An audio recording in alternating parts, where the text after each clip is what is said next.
part of the competition, which is the full presentation, you were taking on a fictional business identity. And you were also assigning a fictional identity to the three of us. So please make sure that we know who you are, and we also know who we are. And that helps a great deal. You're going to have 25 minutes. There's a 5-minute buffer period in case we run over a little bit. And that is intended to discuss the legal, financial, and ethical dimensions of the problem you are presenting, and to propose a solution that passes muster on all three agenda items. During this time, you will not be interrupted. You have no idea how to come up on the screen. And when you are finished, we will then ask you questions for up to 20 minutes. And during the Q&A, we stay in character, and so do you. A few things to keep in mind. The ethical aspects of the analysis are the most important part. These need to be described in simple, practical, and common sense terms, meaning please do not use technical, philosophical terminology or base your argument on religious or theological grounds, because you will lose a lot of points for that. Similarly, anyone who reads his or her part, if you didn't see any paper, which is a good thing, would be making a big mistake. But you can refer to notes or refer to the PowerPoints that are up on the screen. During the presentation, every one of you must have some sort of speaking role. It looks like you're ready to do that.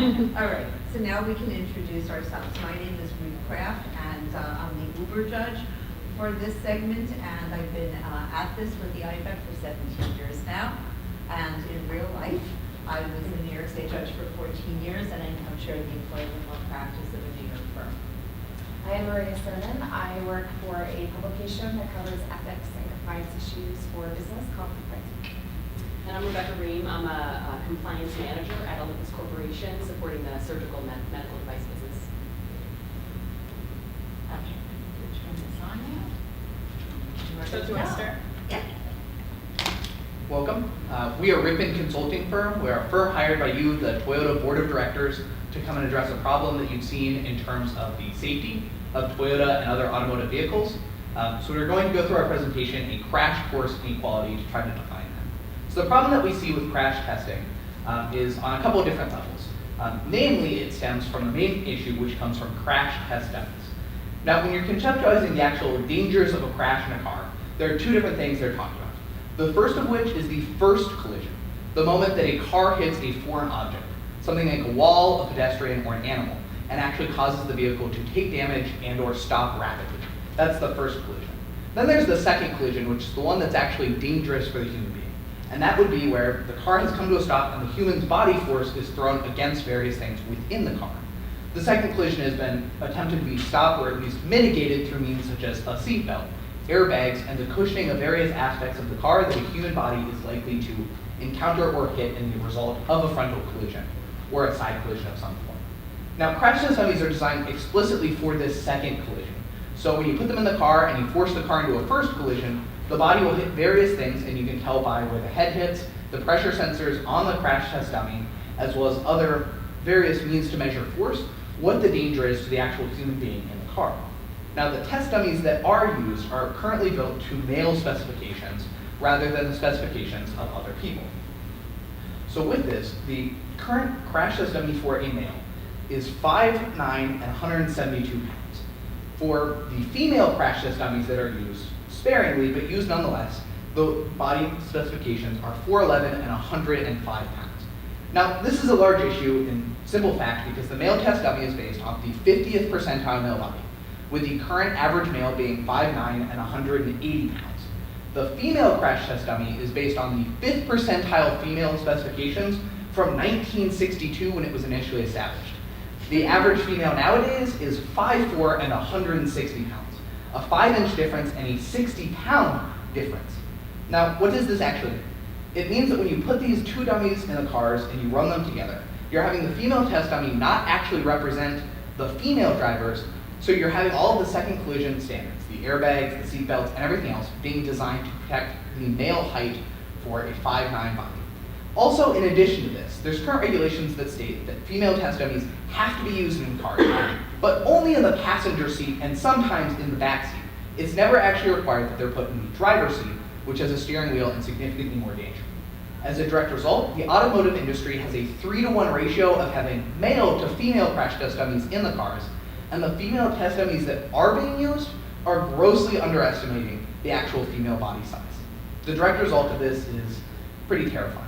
It's that women are 47% more likely to die or be significantly injured in a frontal collision than their male counterparts, and 71% more likely to be moderately injured, specifically in the head or neck, injuries that often last a lifetime. This is because when the airbag erupts in the case of a frontal collision, it hits either above or below the head, pushing the head back or down, injuring the spine, and often breaking the neck or causing other significant injuries. This is simply because we haven't designed that the second collision safety features to actually account for the difference in height and or weight for the females, which means the cars aren't designed to protect them, leading to significantly more danger for the women. Now, we as a consulting agency see real issue with this, both in terms of possible ethical implications, but also in pragmatic terms. So we're going to go through those for the rest of the presentation. We'll start with the ethical implications of this. So Toyota and Ripon Consulting should operate under this premise. Fairness comes down to two fundamental beliefs. A product that's designed and intended for widespread use shouldn't fail for an individual because of something they cannot change about themselves. Technology should work for everyone. Now, we as Ripon Consulting believe that this is a good implication and a good benchmark to go with when you're looking at the ethics of crash safety testing. This comes from a designer at Google discussing the implications of ethics and technology. Now, what this means for us is that we should attempt our cars to be safe for anyone that would be in the driver's seat who is intended to be there. Something like, a man's not the only person that's supposed to be driving. It's supposed to be open for men and women. Teenagers who have their licenses and people that are elderly. We should try to make our cars safest for all of these people because it's intended that they're driving, so it should be intended that it's equally safe for them. Now, when we say that technology should work for everyone, we're obviously not saying that we can account for all the outliers. There obviously will be the people that are too tall or too short for the crash test dummies to reasonably account for. But we believe that by working towards the goal of having technology for everyone, we can make a more ethical solution for everyone involved, regardless of whether they're an outlier or not. So now we just want to go through the mission and the vision statements for Toyota because we believe that they align pretty well with this standard. So the mission statement is to attract and attain customers with high-valued products and services and the most satisfying ownership experience in America. We believe for an ownership experience to be satisfying for a car, you should be able to say that the car will protect you and your loved ones in the case of an accident, and it will protect everyone equally. We believe that that's key for our mission statement to actually be fully fulfilled. And also with the vision statement, when we're discussing this, we say, to be the most successful and respected car company in America. In order to have their success and the respect that our vision statement implies we seek, we must be safe for everyone. We must not deny people the rights to be safe based on something they cannot change, like basic height specifications or their gender, or at least we should strive not to deny it for them. We think that's in line with the vision statement. So the last thing that we'd like to touch upon in this ethics section is the idea of Toyota Safety Sense, a campaign that we're sure that you've understood since it's been rolled out in these last couple of years. Toyota Safety Sense has been a large campaign that we've undergone in order to make our cars safer. But the way that Safety Sense is actually done is it's trying to prevent the first collision from happening. It's cameras on the outside of the car and other features that prevent the car from actually engaging in a car crash. This doesn't actually protect people once a crash has been enacted. We think that for the Safety Sense campaign to be as ethical as it could be, you can't only protect against the first collision, you must also engage with the fact that there will occasionally be the second collisions, and that they should be safe for everyone. And so we want to have our standard going forward be the same as the Toyota Safety Sense. That's a bundle of active features on many new Toyota vehicles that are free, that are at no additional cost. That our vehicles should be safer without the additional cost that you have to pay when you're buying a car.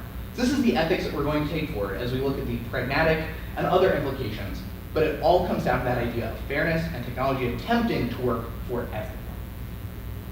With the idea of fairness and inclusivity in mind, we're going to move on to the legal requirements of the automotive industry. So any and all regulations regarding the specifications of the crash test dummies and the circumstances under which they are tested is regulated through the National Highway Traffic Safety Administration, specifically under Part 572, Title 49 of the Code of Federal Regulations.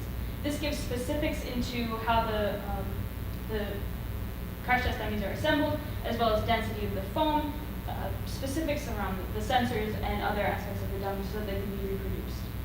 Keeping this in mind, in the development of a new dummy, we have to make sure that they're durable and reproducible, that they have to accurately be able to assess personal injury, and that they represent human anatomy. And as my colleague Wyatt explained, we're lacking a little bit in representing majority of human anatomy. To better design these crash test dummies, they have to go through some standardization. The first step would be for a third party like a car company or an engineering firm to develop a new crash test dummy to use, make sure that it's reproducible, that you can accurately assess injury in an accident. Next, to make it federally regulated, they have to publish a notice to the Federal Registrar with their intent to use it across all United States car tests. Additionally, all the information about how the mannequins are, the dummies are assembled need to be made public to both United States and international safety organizations so that they can review it. The final step into making it a national requirement would be to hold a public hearing. However, Toyota wants to set a legal precedent. Right now, we are doing the bare minimum by using these dummies that represent the 50th percentile male and the 5th percentile female. However, we believe Toyota can go above and beyond and really show that it is ethical and possible to include more body types in how they develop and use their crash test dummies. Not only is it both ethical and legally smart to go beyond what the current standards are, we believe it's good publicity and good marketing. So I'm going to talk a little bit about the outcomes and sort of solutions we see for this problem. But first I want to touch back on the Toyota Safety Sense, which is a marketing campaign that we rolled out in 2016, as you guys are aware. So what it is, and why it explained, is it targets sort of preventing crashes from happening in the first place through a sense of cameras and monitors on the external parts of the car. The problem we see with the Toyota Safety Sense as it is right now is it doesn't protect you internally. It does a great job protecting you externally, but we don't think Toyota Safety Sense goes far enough in making sure you remain safe. And we really see the solutions or outcomes we're about to outline can work in tandem with what we currently already have for Toyota Safety Sense. And we think that this is the best way not only to be ethical, but also to make sure that we're maintaining this idea of safety that we're already promoting and marketing. So with that in mind, I want to talk very briefly about some of our solutions that we have. So the very first thing is we need to invest in more inclusive crash test dummies. We think that it's not only ethically smart, legally smart, but also marketing smart in order to keep up with this idea of Toyota being the safest car company out there. We think that we would look towards making sure that we invest in dummies that represent everyone, more specifically and most importantly, female drivers. The second part that we want to do is standardize our safety features. So we want to make it so that no matter make or model of your car, the standardized safety features are available at any price range. So we think right now that would be being able to adjust your seat. We think that there would still be upgrades that you can make, such as if you wanted a moonroof or leather seating, that would be part of an upgradable package, but we think adjustable seats should not be a premium that you should have to pay, that should be for everyone in order to maintain the safety. Furthermore, we want to look more into researching other ways and other tools that we can make sure that the car is safe from the inside, and we'll talk about that more in the finance section. But we see this working again in tandem with that Toyota Safety Sense so that you are remaining safe both internally and externally outside the car. The third thing is we want to look towards a targeted ad campaign to talk about how Toyota is promoting a safe driving experience by showing videos of how we're crash testing with more inclusive dummies, by talking about how we make sure that female drivers and everyone who goes outside the normal body range is being met and being held safe, meeting our safety claims that we want to promote. So we think through these three standards we can make sure to continue this idea of Toyota being the safest car company and stay consistent with what our brand standards and messaging are. But lastly, not only is it ethically and legally smart, it's also good business. So a review from the MIT Sloan Management Review found that when you invest in safety right now, it correlates with higher sales and higher market share. So we think that this is also good financial sense, that when we get ahead of this and we set a precedent of promoting safety, we can make sure that we as a company are both financially strong, legally strong, and ethically strong. So with that in mind, I want to turn it over to my colleagues to talk about the finances. So we've discussed a lot about the ethics of doing this, and we've discussed some paths forward that seem like good business plans. But what are the actual practical steps we have to take in order to go forwards with this idea?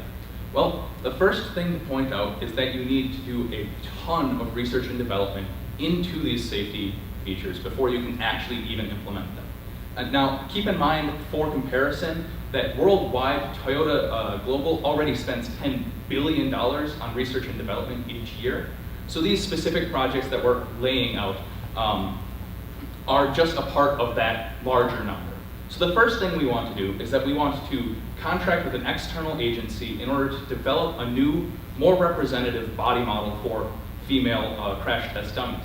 This way that down the line you can actually have a crash test dummy that you can put in the car and test it and get clear results on what the average female body is going to react like in a car crash. The second thing we want to do is we want to hire on an internal research and development team to immediately start utilizing the data that's already out there and utilizing any computer models that they can create in order to begin immediately making cars safer for everyone. We believe that this will cost around $7.5 million in order to hire on and keep that research and development team onwards. That's an annual cost in paying them and funding their research. And lastly, we want to obviously market this and make sure that the public knows that right now their cars aren't as safe as they think, and that Toyota will be the one that is making them safer. So we want to start spending around $5 million each year to create a series of ads to be run that are targeted at individuals and that are possible buyers for a safer car. So we believe that it is imperative to start this process very soon. So starting in July of this year, we believe that we should send out requests for proposals in order to hire that external agency and get the dummies being researched, get these new dummies being developed. Now, we believe that this will help quite a bit in the long run. However, we think that we should also start researching internal mechanics before that happens. So by August, we want to have hired a new research and development team to utilize the existing data on female crash test dummies, as well as run computer models on possible crashes in order to start making our safety features more reliable for everyone. We believe that this research and development team should have results by the time we need to put next year's cars into production. So in November 2019, we release all of our 2020 models with the preliminary small updates that can be made according to our research and development team, our internal research and development team, off of their models. We believe that the crash test dummies probably won't be ready until around spring 2020, as you are trying to create a new dummy that'll work to current federal regulations, as well as it needs to be, researched on how best to scale up and down a model. So in spring 2020, we will integrate our new crash test dummy into the tests, and from there, our research and development team can take off all the way. So in summer of 2020, we start releasing the footage of our new crash test dummies. We start marketing hard on the fact that we are now internally safe as well as externally safe. And going forwards from there, we're going to collect consumer feedback to see just how that message is best sent. And then that fall, by November 2021, we are going to have a fully safe car with both external and internal safety sense features included, such that we have the safest models available for everyone that we can. And of course, according to Toyota Safety Sense, just as of now, we do not want to charge luxury prices for these. So these increases will be absorbed in the cost of the base models.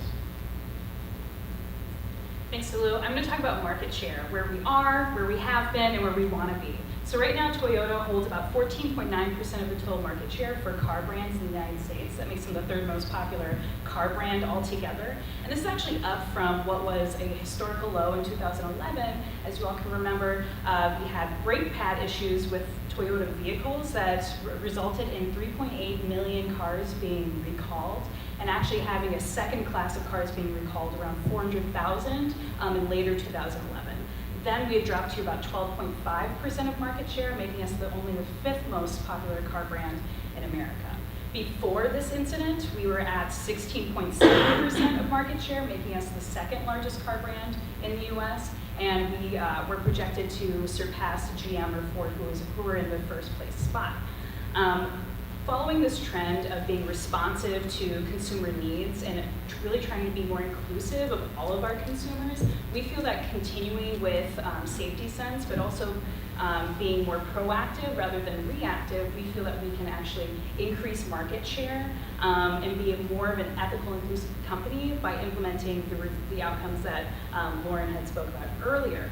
We also know that because consumer perceptions are heavily correlated with market share, at our historical low, 41% of consumers had negative feedback about the Toyota brand. It's up now to about 60% positive, but again, we feel like if we can be more inclusive and more positive and responsive to our consumers' needs, we can actually increase that positivity habits for our consumers and be a more inclusive, forward-thinking, and proactive company. Right now, Toyota has made the promise to its consumers that they'll be safe when they're riding in the car. With our new Safety Sense campaign, as well as just the general understanding that the car is as safe as it could be, consumers believe that no matter who they are, they're equally safe in our cars.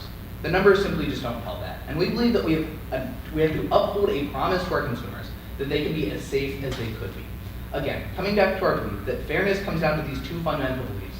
A product that's designed and intended for widespread use shouldn't fail for an individual because of something they cannot change about themselves, and that technology should work for everyone.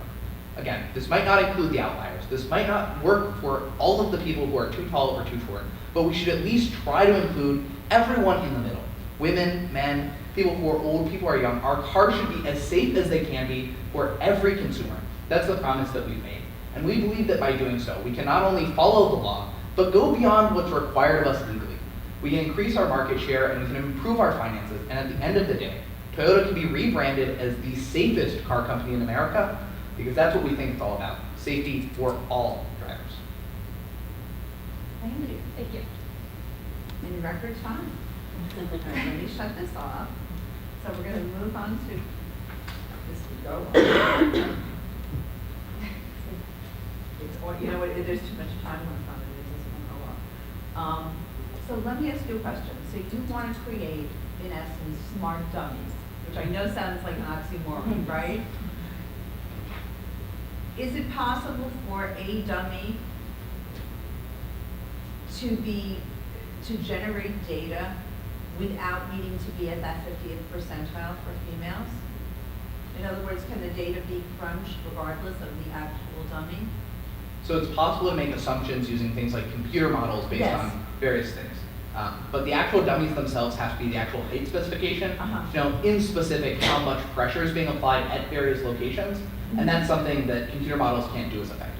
There's actually sensors all over the dummy so that when a part of it hits the car, it registers the exact impact, how much force was registered, and then from there you can project how much damage that'll actually give to the human body. Have we ever been sued by a woman who was, say, 5'5" or 5'6", claiming that the car was unsafe in and of itself because the algorithm is based upon a woman who's far more petite? There was a large issue in 2009 and 2010 actually with this, and that was actually a large part of pressure that was put on Congress to make changes, because before then it was not required that you had a female test dummy at all. In 2011, Congress actually made it so that it was required that you had a female test dummy, but the specifications that were approved by Congress were the 411, 108. That was actually the 12-year-old child doll right before that. It's scented, yeah. Now, given the fact that all three of us are female and we're board members, you can imagine how we feel to know that the female dummy is only in the passenger or in the back seat. Not that I'm not a backseat driver, mind you, but that women have been driving cars since the turn of the last century. So why is it that that this has never been brought to our attention earlier in terms of the woman only as a passenger? Because if that news of that got out, it would make us look like we're somehow a sexist company that we don't acknowledge that women are drivers. So the main issue here is not that it's just Toyota that's doing this. This is actually the industry standard, and everyone has the same requirements, and everyone's doing it the exact same way. Without Isn't Lincoln topping this already? And Ford? Did you write So- something in the summary about that, but it wasn't addressed in the presentation? So the Lincoln Continental came back a couple years ago, and one of the biggest things that they did was they instituted a 30-way adjustable seat as a luxury feature to have like the premier comfort. And that actually makes things a lot safer as well, because when you're driving very comfortably, you tend to be in a safer position. One of the biggest things with that seat is that you can adjust the height very easily, which puts your face at a much safer position for the airbags.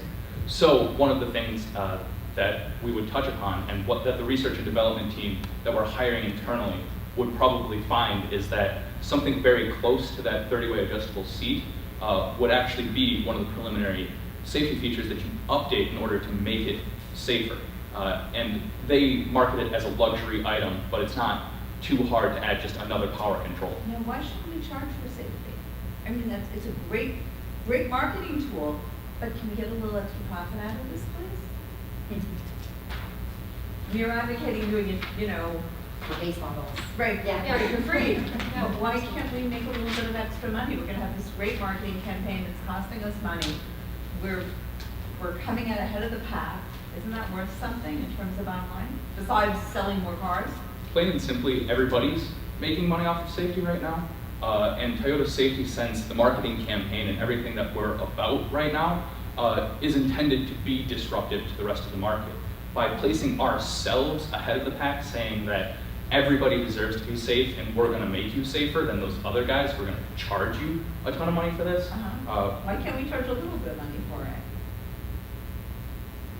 We don't want there to be any barriers to safety. We see that as an ethical issue because we look at this idea of fairness, but we also find that when we promote this idea of safety, we make it a baseline, it always correlates to higher market share and higher sales. Let me ask you one more question, and then I'll let the rest of the panel ask questions here. You came out right at the beginning with fairness as the ethical precept. Well, that's great. If we're concerned about fairness, do we have a duty to be fair to our competitors, to form a consortium, to up the ante across the board to keep more people safe, even if they choose not to buy a Toyota or a Lexus? Or to lobby. Or to lobby. Yeah, this is actually a question that we considered, like why not become governmental advocates? And the reason is we want this to be embraced by industry rather than be something that's just an additional regulation. No, but what I meant is why don't we reach out to Ford and whoever else is in business, you know, Subaru, all these other companies and say, why don't we go into this together and pool the cost of the research and benefit all car buyers across the board? We want our values to be true and we want it to be altruistic. If these companies, if our competitors truly wanted to make consumers safer, they would have these similar ideas. It would already be a competitive edge. We want to be competitive. We want to push our competitors in that way, and we find that there's no better way of convincing another company that they should sort of be going with a trend than to be trendsetters ourselves. Furthermore, on that note, it would take quite a bit of time to get these regulations updated, and probably quite a bit of, finagling between competition in order to do so. And the timeline we rolled out is pretty quick.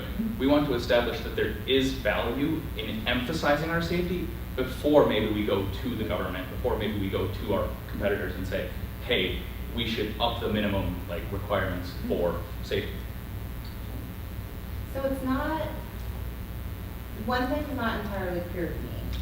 So you gave the statistics of what the crash test dummies height, weight per gender. You gave statistics of height, weight per gender for your average American. And I couldn't help but notice that the average female was fairly close to the test dummy male. So I'm not entirely convinced why we have to go through all the expense, millions of dollars, of creating a new crash dummy when we have this crash dummy, and if we can take results from that and with some cool computer system, figure out how that might correlate to some differences in women for muscle mass, accounting for muscle mass or head shape or whatever else is different between men and women. So there's a reason why we use crash test dummies instead of computer programming right now to determine these things, and it's simply they're significantly more accurate. Having an actual dummy that's the correct size allows you to get the actual force implications, all of those things that a computer program cannot accurately account for. What they also do is they notice how the body collides with various surfaces on the car. Something like a leather surface on the dashboard might interact differently than a different vinyl or something like that. And so it can tell all of the little variables in a car that a computer can't accurately program. And then the other aspect of your question was, if the female body is not that different than the male, why is this an issue? Right now, the female test dummy is 4'11", the male crash dummy is 5'9", and the average female is 5'4". It's almost directly in the center of the two. It's actually the area that's least covered by the two dummies. Okay, I get that. So, Yeah. So, thank you for this. This was really good. And by the way, I love the coordination of the outfits with the color scheme. But we're still board members. Oh, excuse me, yes, Yes. yes. I still love it. She But, still loves it as well. So, my question is this. I loved that you talked about our value, our focus at Toyota, which is safety sense, right? That's our marketing campaign. We're all about safety. And you talked, a lot about it. The last slide, I think, said safety for all drivers, right? So if we are, as you said, trying to go above and beyond the legal precedent, right? You said that. Why are we focused on just the 50th percentile male and the 50th percentile female? Are we considering, transgender? Why does it have to be male or female? There's a lot of transgender, there's a lot, we're looking at that issue a lot, right? What about obesity? What about people who are, little people? I mean, why are those two numbers going to cover things if we're focused on all drivers? Do we want a broader spectrum of dummies or gender neutral or something like that? Have you thought about those issues? So one of the things that we believe is that this is a good first step, that before you start making dummies for other specifications, you at the very least have to hit the bare minimum of 50th percentile male and female. Okay. From that point onward, part of our timeline was getting constant consumer feedback from the people that are watching our ads, hearing these things, and hearing what they would like. If there is a big push for an elderly dummy, an obese dummy, something like that for all these various groups, a gender-neutral crash test dummy, those are easily put into the timeline at that point after the fact. Before we approach those steps, you need to at least hit the minimum of both genders before you can go above and beyond. We also think it's smart marketing too, because women are the primary buyers in the household. That's what we found in a lot of our research, that when it comes to buying cars, women are the primary ones that are making the decisions. So we think from a marketing perspective, it's also really smart to focus on how we can be more inclusive to female drivers who have not been represented in crash testing ever. This is also a smart way for us to also collect consumer data, because once we roll out, hey, we are going to be the safe women's car brand, we're going to be the safe car brand for everybody, and we start hearing from consumers why don't you have an obese dummy? Why don't you have an elderly dummy? Why don't you have a dummy that fits my body type? Once we can collect that there is a greater demand for these sorts of more niche, maybe outlier body types, we can start to be able to craft models, craft dummies, and start to test so that we can actually be responsive to our consumers and follow our audience in that way. Yeah, thank you. I just think we need to be really careful when we're talking about safety for all. We use that term when we aren't necessarily addressing that. So I think it's great that you're saying this is a first step and there's more to come. Thank you.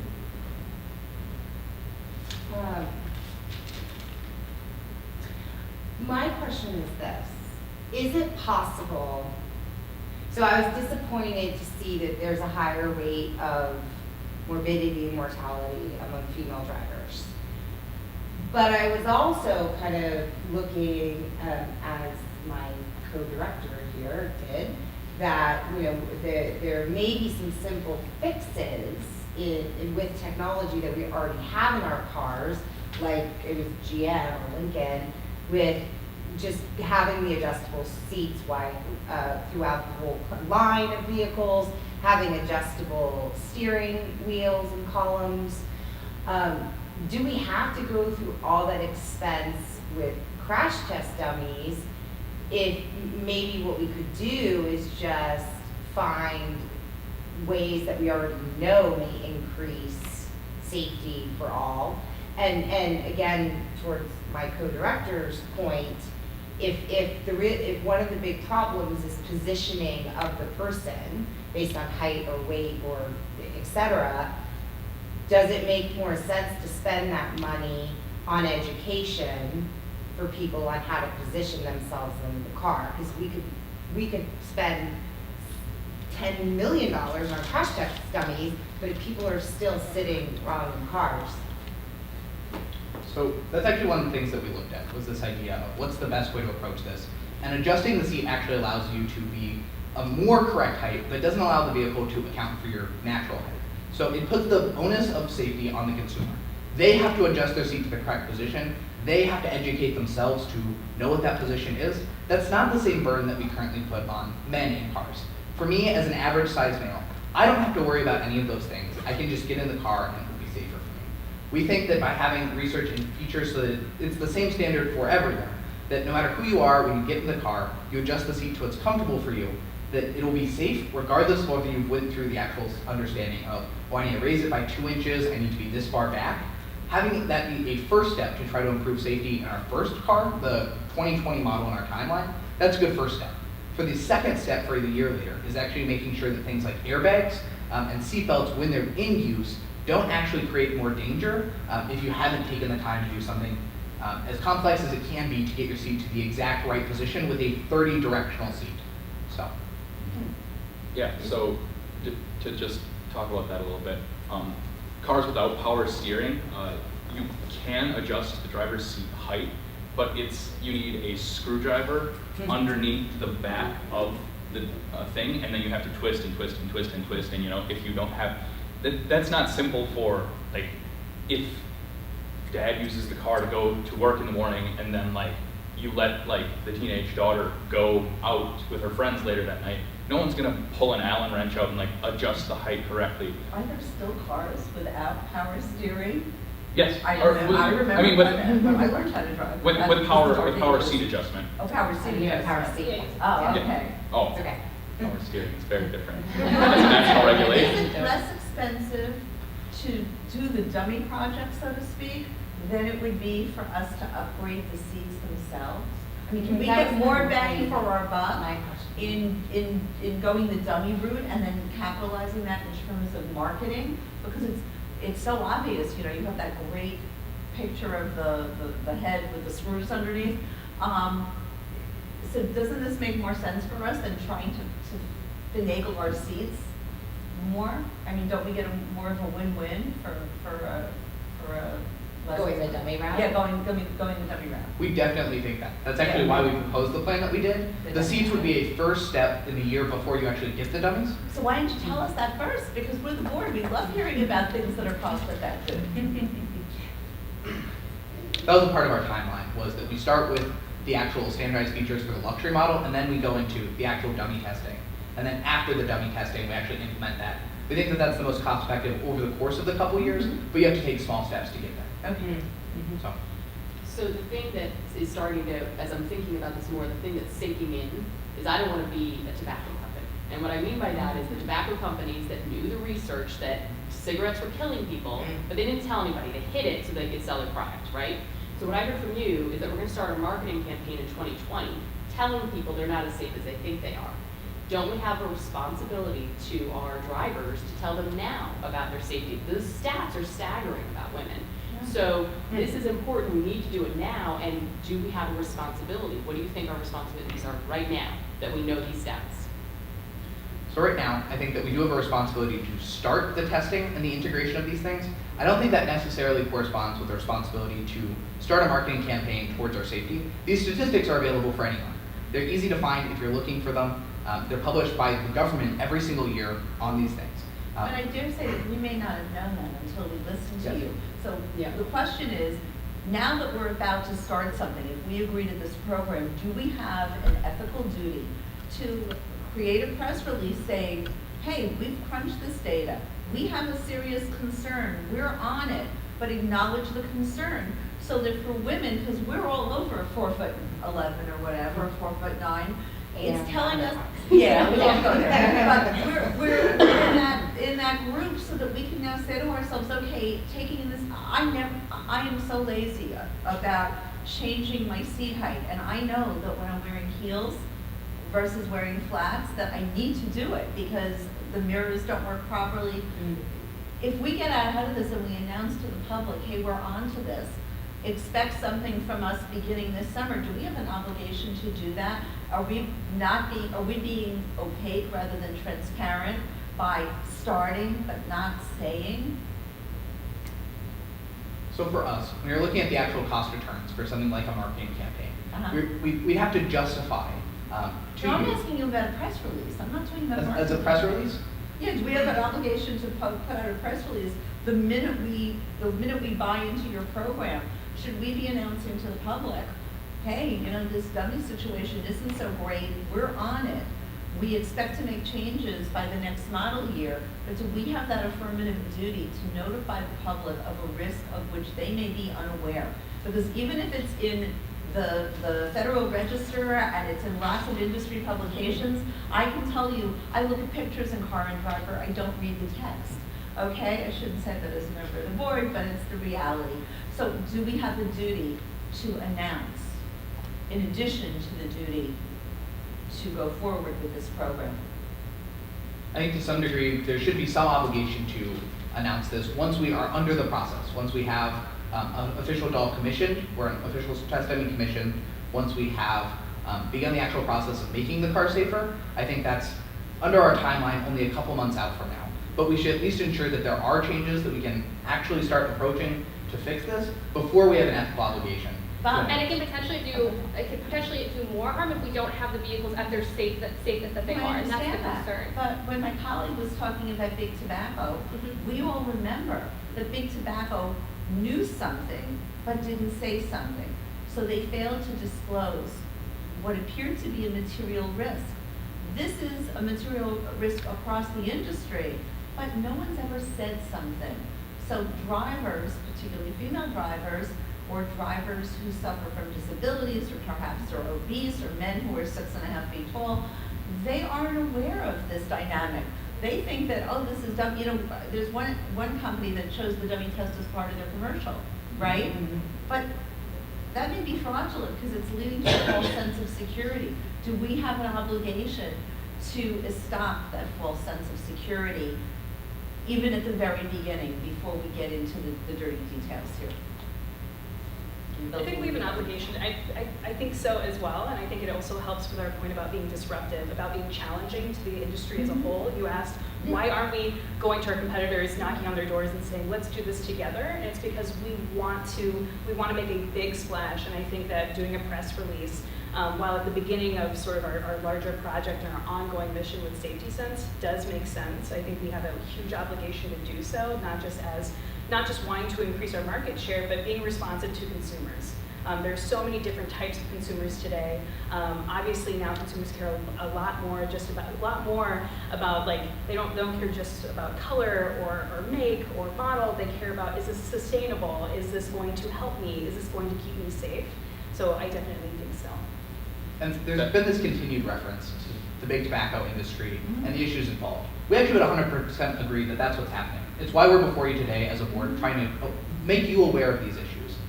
So that you know, one, that it's happening, but two, that there actually are routes to fix it that are pretty cost efficient and able to actually improve our company, while at the same time improving the safety of all of our drivers and potentially every driver in the nation once the industry catches on. So that's actually our goal. It's just a question of the little dirty details of when you release the press release. Absolutely. And I think the biggest difference between big tobacco and car companies is that tobacco can never be safe. Smoking a cigarette, consuming tobacco in any way is never good. So obviously those companies had an immense, there's a lot at stake. If they did release a press release, then people would say, why would I use this? It's never safe. We can improve our cars. We can establish a plan to make them safer and to make them better. Cars can be safe. And so we want to prove that as well. Since we have a little extra time, what do you think about self-driving cars and their safety? So for self-driving I'm not cars. gonna judge you on this. Yeah. Like totally left. Curious as to whether Yeah, for self-driving cars, it actually follows the same issue as we see with the Toyota Safety Sense campaign as a whole. Self-driving cars are entirely created such that they're safe from that first collision, such that they don't actually collide with anything else. And Except for Teslas? that's the benefit of a self-driving car, and that's why they're actually doing it. You know, human drivers are very susceptible to air. Computer drivers somewhat less susceptible to air, except if you're in Arizona. But again, if a self-driving car were to ever hit a wall, and under our current standards, the issue is still the same. So I have a question. Her question sparked a question in my mind, which is, you know, I feel like, and also Rebecca's, I feel like crash test dummies, we're never going to be able to be representative of all drivers. There's no possible way. And I wonder if we really want to be forward thinking as a company, if we need to think, what's the next step? We've spent an enormous amount of money, the board's approved an enormous amount of money to this Safety Sense on the outside of cameras and all of this. Maybe what we need to do is take that same type of approach on the inside of the car, and a car, maybe we could develop some type of technology where the car would sense your weight and sense your height and adjust the safety features inside the vehicle. And maybe that would cost more, But I just don't know that we as a board want to throw money into something that might be really not even best, the best use of our money for really, if we want to improve safety for all. But even for that would probably be something that would happen 5-10 years down the road. Before you actually implement something that would adjust all the features, you need to have tested what features are necessary to be adjusted. And for that, you still need crash test dummies. So we don't have that information already on the 411 and the 5.9 dummies? They're not specific enough for all the various tests that you want for the adjustments. Mhm. Because for each body type or each person, you want to make sure exactly where the impacts are occurring. The other issue is that the dummies themselves aren't actually designed for differences in physiology. Part of the reason why neck injuries are so much more prominent in female drivers than male drivers is both the way that the airbag hits, but there's also been significant research into the placement of neck muscles and how they function in the course of an airbag. Similar things with seatbelts and issues with like the pelvic bone being shaped differently.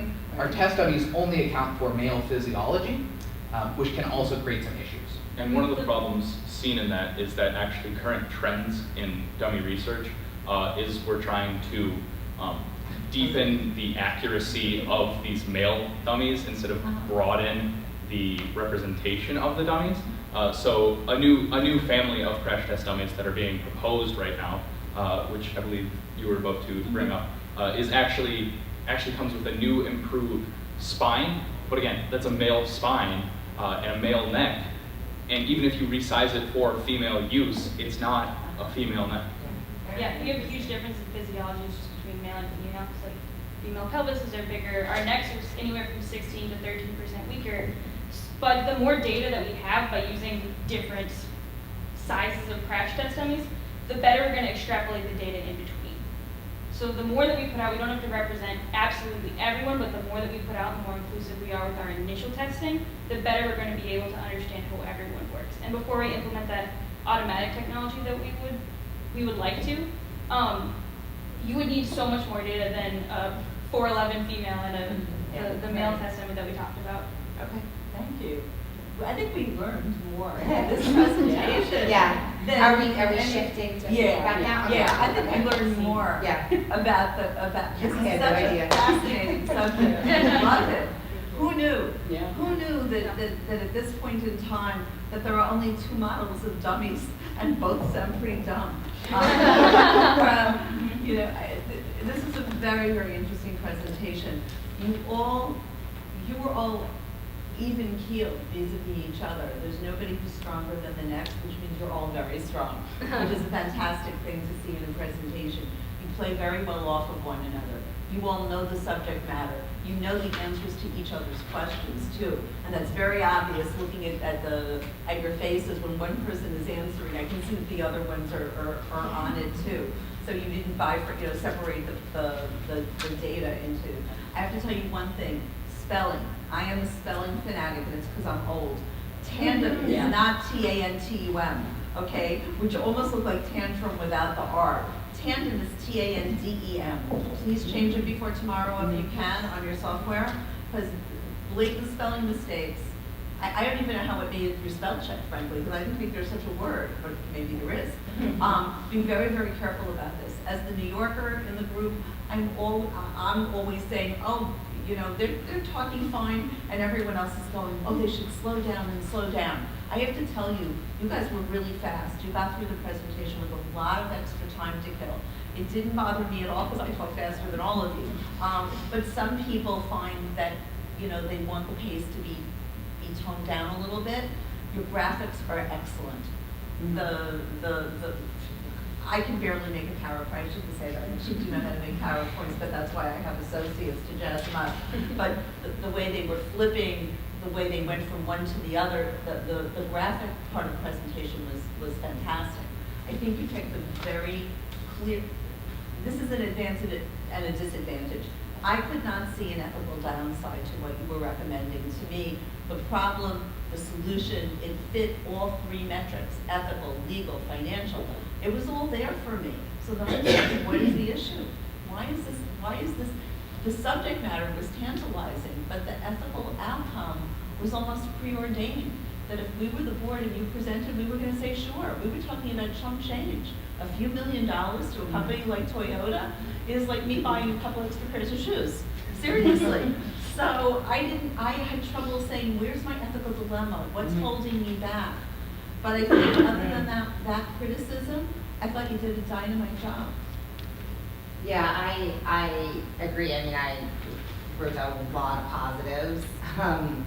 The PowerPoint, excellent. I agree with the spelling errors. There were a couple other ones. Yeah, there was something else. Go through there with a really looking for There's those. something that has a D at the end that shouldn't be there. Yeah. But the PowerPoint itself was fabulous. It was a really, really good mixture of words, images, data.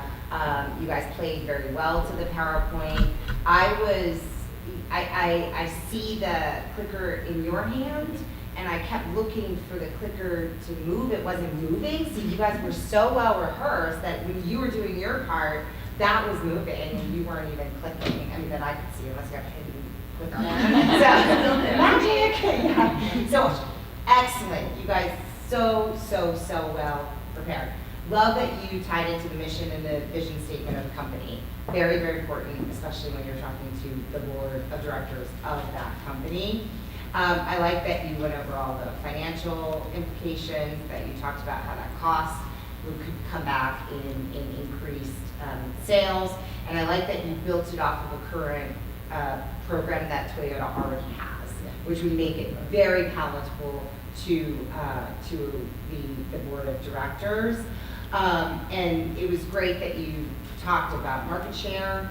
I think I probably would have liked to have seen you do something where, this is where we think our market share could go. So a look forward, not just a look back. Like when, it was great that you said we had a safety issue and that dropped our market share. We don't want to see that happen again. We want to increase it. This is where we think we could go within a certain amount of time. I think that it was you guys, you all talked about it when we got into the Q&A portion. I think from the very beginning, unless I missed it, you should have put a stat in there about this is the percentage of female drivers that Toyota has, car buyers that Toyota has.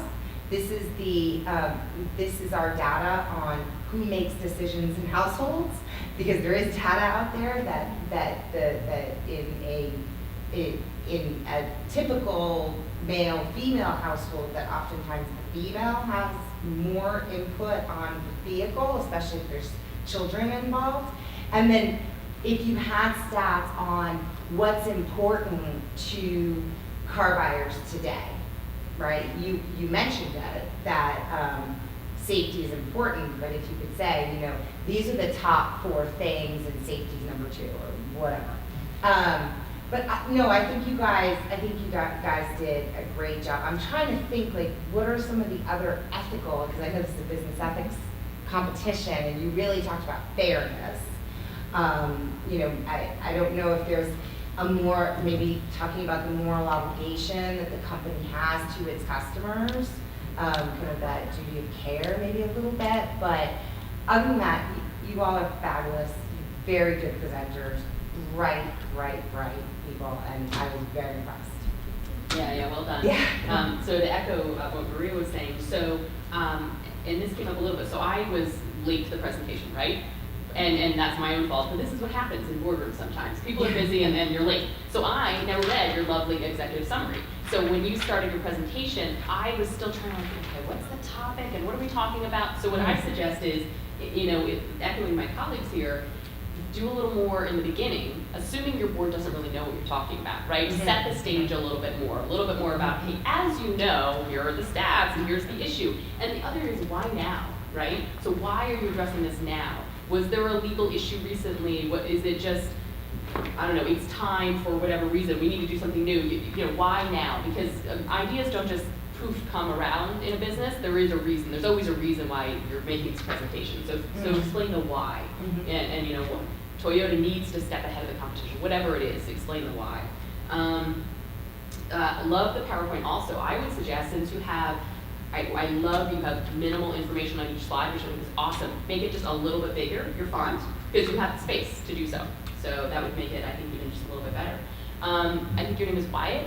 You, I think occasionally we're looking at the iPad or the computer right there, just because you happen to be standing there. Just maybe move away so you don't allow your gaze to fall in it, because I don't think you needed it, Yeah. right? So just, because everybody, you knew your stuff really well. A couple other things I liked, you did a great job of integrating the business, financial, legal, and ethical aspects of each thing you talked about. So instead of, you talked about business, you did financial, you did, legal or whatever, or ethical, you integrated it into all, which is the way business works. So nice job with that. And in addition to talking about the actual cost, which is great, you talked about the timeline. Very much what happens in the business world, Yeah. so nice job with that. Yeah, I think that was it for me. Well, thank you so Thank much. you very much. Thank Appreciate you it. very much. So who are you? Because you didn't introduce yourself. Yeah, We're that's a ripping. suggestion.